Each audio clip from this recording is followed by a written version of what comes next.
Happy first Sunday of Advent. Ang sarap patiin yung bawat isa, no? In a few weeks, maligayang Pasko.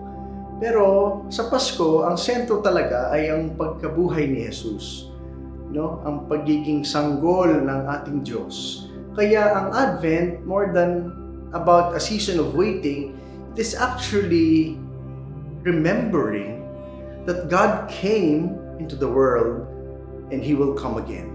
In the Gospel today, December 1, sabi ni Jesus, darating ang araw na ang anak ng tao, siya mismo, sabi dito, Son of Man, which refers to Himself, Jesus, will come in the clouds with great power and glory. At ano itong tinutukoy ni Jesus? Yung kanyang second coming. Oo, si Jesus, 2,000 years ago, dumating na. Pero siya ay darating muli. Kaya in the second part of the gospel, Jesus is telling us, be careful, be mindful. Wala naman siyang sinabing be demure. Pero pinaalala niya sa atin na sa kanyang pagdating, dapat tayo ay handa. Dahil daw, pwede tayong ma-preoccupy ng kung ano-anong inaalala natin sa mundong ito. Lalo na yung mga yaman, lalo na yung mga material na bagay.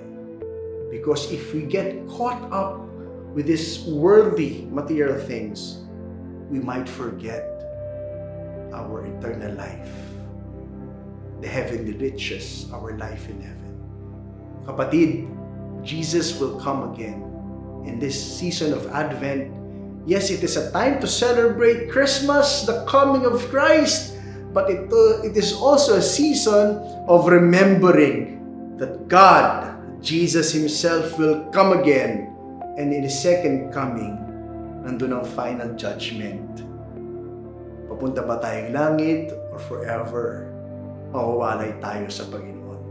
Kaya ang tanong sa atin ngayong panahong ito, ngayong panahon ng Advent, saan ba nakatuon ang ating puso? Masyado pa tayong nababag down kasi marami pang bagay na wala sa buhay natin.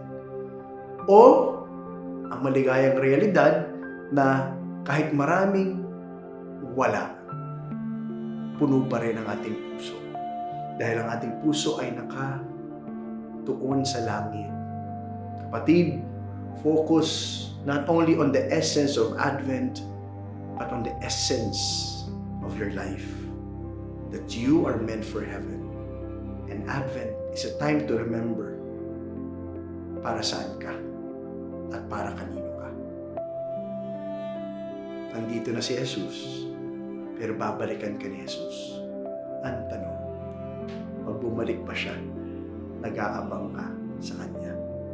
In the coming weeks of Advent, sana matulungan ka na tunay na mag-abang sa pagbabalik ni Kristo.